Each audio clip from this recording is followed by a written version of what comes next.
ನಮಸ್ಕಾರ ರೈತ ಬಾಂಧವರೇ, ನಾವು ಇವತ್ತು ಅಫಜಲ್ಪುರ ತಾಲೂಕು ಮಾಶಿಳ ಎಂಬ ಗ್ರಾಮದಲ್ಲಿದ್ದೀವಿ. ಸೊ ನೋಡ್ಬೋದು ಈ ಬೆಳೆ ಈ ಥರ ಅಲ್ಲ. ಕಾರಣ ಏನಂದ್ರೆ, ಸೊ ಇಲ್ಲಿ ಕಬ್ಬಿನ ಹೊಲ ಇದೆ. ಈ ಕಬ್ಬಿನ ಹೊಲಕ್ಕೆ ಹರ್ಬಿಸೈಡ್ ಹೊಡೆದಿದ್ದಾರೆ 2,4-ಡಿ. ಆ 2,4-ಡಿ ಹೊಡೆದ ಎಫೆಕ್ಟಿಗೆ ಈ ಥರ ಬೆಳೆ ಸಂಪೂರ್ಣ ಇದು ಹಾಳಾಗಿದೆ. ನೋಡ್ಬೋದು ನೀವು, ಪೂರ್ತಿ ಒಂದು 2.5 3 ಎಕರೆ ಇದೆ. ಅಲ್ಲಿ ತನೂ ಪೂರ ಕಾಣ್ತಾ ಇದೆಯಲ್ಲ, ಅಲ್ಲಿ ತನೂ ಇದರ ಎಫೆಕ್ಟ್ ಆಗಿದೆ.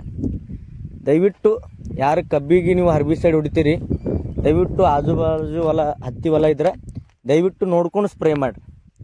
ಯಾಕಂದ್ರೆ ನೋಡಿರಿ, ಇದು ಪೂರ್ತಿ ರೈತಂದು 2.5 ತಿಂಗಳ ಶ್ರಮ ಹಾಳಾಗಿದೆ. ನಾವು ಭೀಮರಾಯ ಗಂಜಿ ಅವ್ರ ಹೊಲದಲ್ಲಿದ್ದೀವಿ, ಮಾಶಾಳ ಗ್ರಾಮದಲ್ಲಿ. ಸಂಪೂರ್ಣವಾಗಿ ಹಾಳಾಗಿದೆ ಇದು ಹರ್ಬಿಸೈಡ್ ಎಫೆಕ್ಟ್.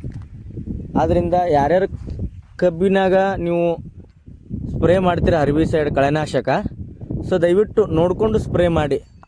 ಅಕ್ಕಪಕ್ಕದಲ್ಲಿ ಏನಾದರೂ ಹತ್ತಿ ಹೊಲ ಇದ್ದರೆ ಅಥವಾ ಬೇರೆ ಬೆಳೆ ಇದ್ದರೆ ದಯವಿಟ್ಟು ನೋಡ್ಕೊಂಡು, ಯಾಕಂದ್ರೆ ಗಾಳಿ ಮುಖಾಂತರವಾಗಿ ಅಲ್ಲಿವರೆಗೂ ಸ್ಪ್ರೆಡ್ ಆಗಿದೆ ಇದು, ನೋಡ್ಬೋದು ನೀವು. ಅದಕ್ಕೆ ರೈತ ಬಾಂಧವರಲ್ಲಿ ವಿನಂತಿ, ಕಳೆನಾಶಕ ಸಿಂಪಡಣೆ ಮಾಡುವಾಗ ನೋಡಿಕೊಂಡು ಸ್ಪ್ರೇ ಮಾಡಿ. ಧನ್ಯವಾದಗಳು.